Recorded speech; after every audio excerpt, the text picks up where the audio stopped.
Hey everyone, Hugh here. This is my quick impressions video for the Hibreak Pro Color e-ink phone. First of all, disclaimer, these are review units provided by the company. At the time of making this video, the price listed on their website is 377 euros.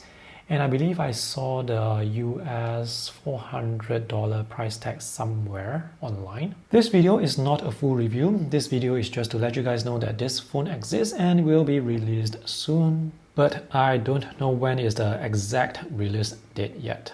I will only make the full review for this phone after the company releases the firmware that enables Google Pay so that I can use this phone for NFC payment, because right now Google Pay does not work. Okay, so I still have the previous Hibreak Pro with me. This is the black and white version. This phone still looks good and is very responsive for an e-ink device. The only issue I have with this phone is for this review unit that I have, the two side buttons here do not work. And this color version of the phone, let me just remove the included case. There are two side buttons as well, and thankfully they work. Design of this phone looks good. I'm not sure if this is metal or plastic, but the build quality is quite solid. This is how the back looks. There is no camera bump, so the back is completely flat. There are round corners for the body and also for the display. So right now I actually have front light enabled. Let me just disable the light to let you see the color or the gray of the e-ink canvas, which to me is kind of dark. And this is not surprising because this is a color e-ink display.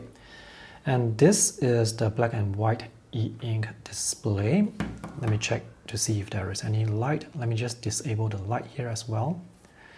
So even without the front light, the black and white canvas is lighter and the color e-ink canvas is darker. So for this phone, you will have to enable front light even when you are indoors in a bright room environment. You may not need the front light if you are using this under direct sunlight, but if you are indoors, even if the room is bright, the visuals will look much better if you enable some front light. And this phone is actually very responsive.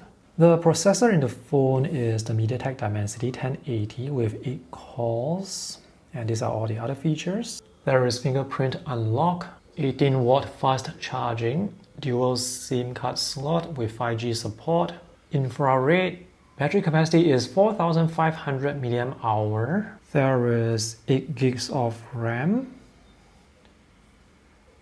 front light for warm and cool light. The display size is 6.1 inches and the display technology is Kaleido 3 ePaper.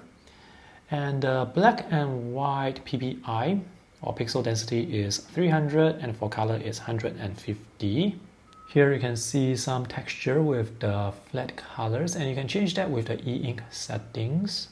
I will talk more about the color quality in my full review. Oh, maybe let's take a look at some wallpapers. So this is the macOS wallpaper folder or album that I have. Notice the scrolling is actually quite smooth. Because this is an e-ink display, the refresh rate is not going to be as good compared to LCD or OLED, but for an e-ink display, this scroll is actually quite smooth. You can see some ghosting, but it's not too bad. So this is how color images will look.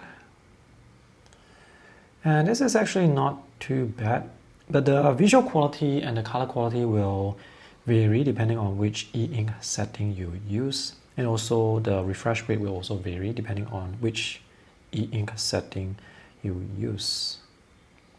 There is still a limitation with color e-ink technology, so don't expect this to look as good as LCD or OLED, obviously. The main selling point of an e-ink display is it's more comfortable for your eyes compared to OLED or LCD that can sometimes be too bright. And with OLED, there is pulse wave modulation, which can affect people with sensitive eyes. So there are people who would prefer e-ink displays because, well, they are easier on eyes, more comfortable. And secondly, because these are e-ink displays, you probably won't be using them as much for social media or watching videos.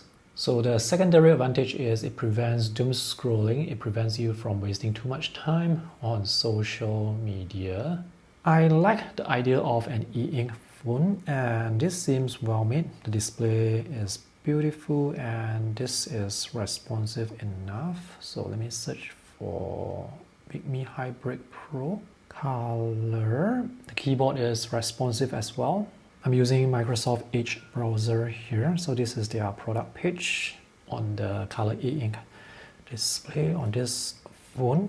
Yeah, the scrolling, the user experience is actually quite smooth.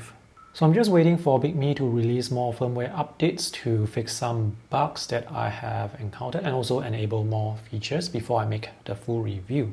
Meanwhile, while you wait for my review, let me know in the comment section below what you want me to test specifically with this phone. I will not be able to test Android Auto because I don't drive, but I will try to test as many things as I can with this phone for you guys. Thanks for watching this short video. See you guys soon. Bye.